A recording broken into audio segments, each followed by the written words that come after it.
through Ministry of Foreign Affairs to bring Sheikh Hasina and Asaduzzaman Khan Kamal back to country for enforcing tribunal's verdict, says prosecutor Ghazi M.H. Samin.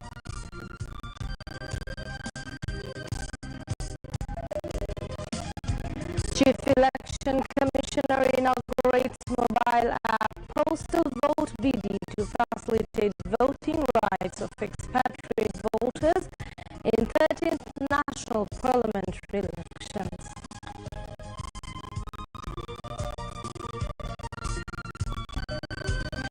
$17,000 shotguns to be purchased for Ansar members before the elections, says finance advisor.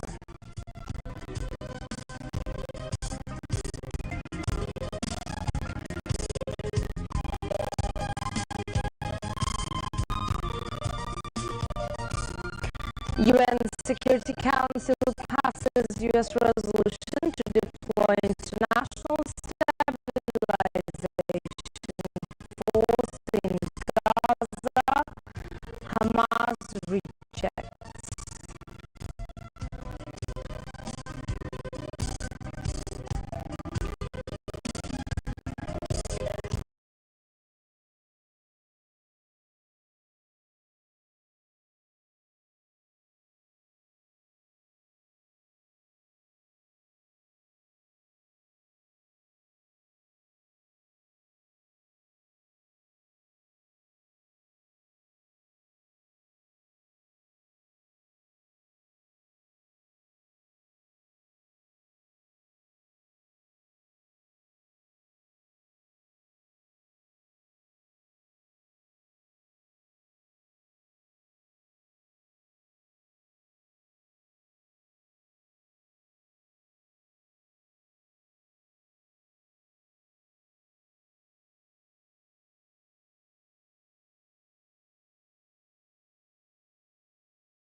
been suspended by the Election Commission.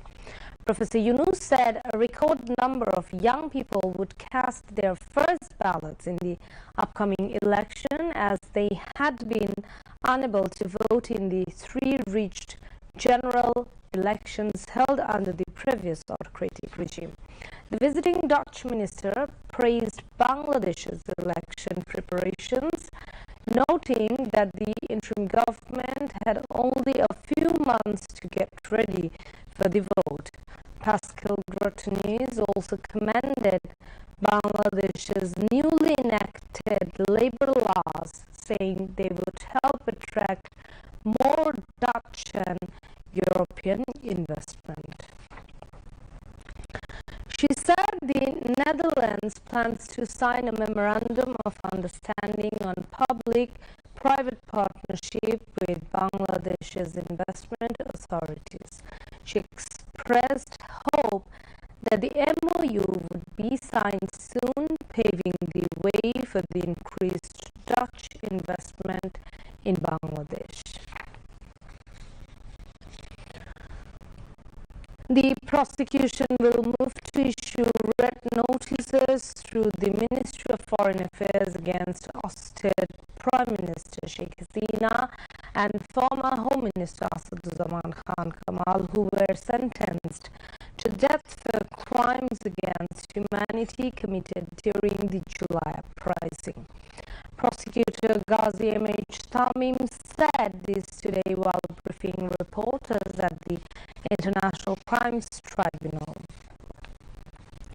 Meanwhile, testimony was completed on the 15th day of the trial concerning crimes against humanity over the murder of Abu Said, the first martyr of the July uprising, and a student of Begum Rokeya University in Rangpur. The proceedings began this morning at International Crimes Tribunal 2, headed by Justice Nazrul Islam Chaudhry.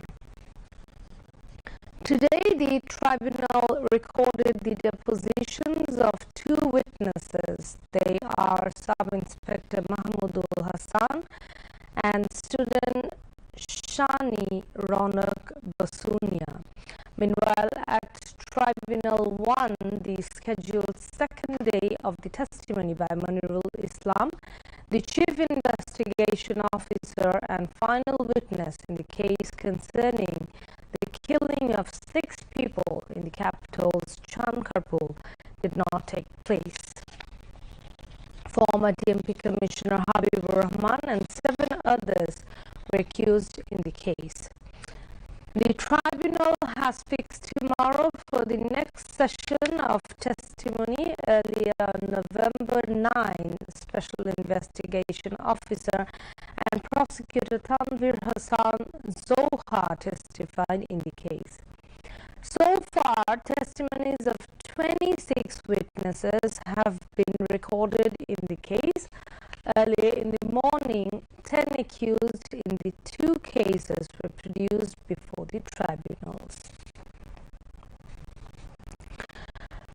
Chief Election Commissioner CEC-MMM Nasiruddin inaugurated mobile app Postal Vote BD to facilitate voting rights of expatriate voters in 13th National Parliamentary Elections. CEC inaugurated the much-anticipated app at a ceremony at Auditorium of Nirbachan Bhavan at Agargaon this evening.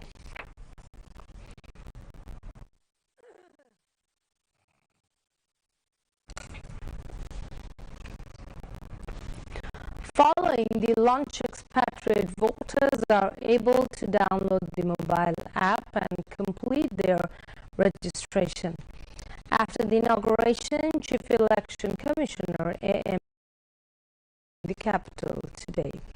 He said that the voter list has been prepared for those who have turned 18 by October 31st.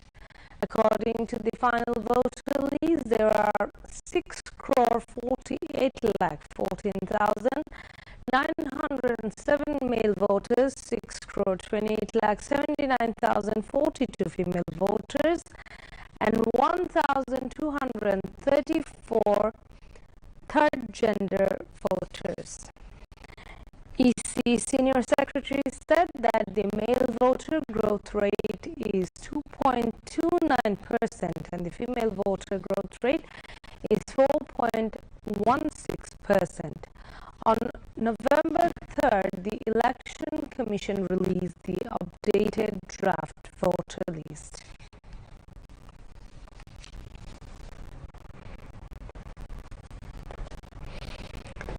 Finance advisor Dr. Salahuddin Ahmed said that the government will purchase 17,000 shotguns for Ansar personnel ahead of the national election. He revealed the information today while speaking to reporters after a meeting of the Advisory Committee on Public Procurement and the Advisory Committee on Economic Affairs at the Secretariat. The decision has been taken as the existing weapons used by Ansar members are very old, he said. The advisor emphasized that all purchases will be made with full transparency. Dr. Salahuddin Ahmed further said that due to high demand, the government has approved allocation for the purchase of 1 crore e-passport books. Additionally, considering the shortage of vaccines, EPI vaccines will be procured. The finance advisor also said that the government will import rice and wheat before Ramadan to keep prices stable.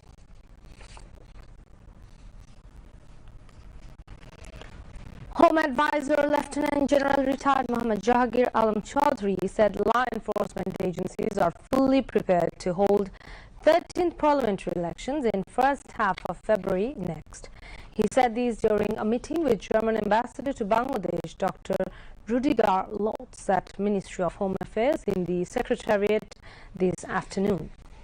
The discussion covered key bilateral and domestic issues, including public reactions following recent court verdict against Sheikh Hasina, upcoming national elections schedule and preparedness, prisoner extradition agreements, and overall law and order situation in country. Home Advisor said setting specific date for elections is responsibility of Election Commission and law enforcement agencies are fully prepared for any date set by Election Commission.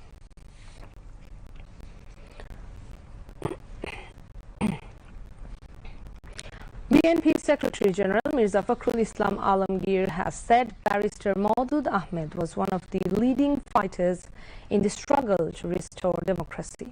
The nation needed more people like Maudud Ahmed in today's struggle to restore democracy. He said these at the unveiling program for the book Demise of Democracy, written by late BNP Standing Committee member Barrister Maudud Ahmed in the capital today. Maudud Ahmed's wife, Hasna Maudud, highlighted various aspects of the distinguished political life of Maudud Ahmed on her opening address.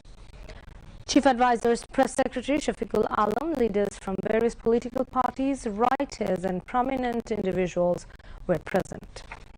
The Press Secretary referred to this book by Maudud Ahmed as a striking document of the authoritarian rule of Sheikh Hasina. He said the book would be helpful for new generations to learn about the dark chapter of Sheikh Hasina's authoritarian rule. We now move on to the international news.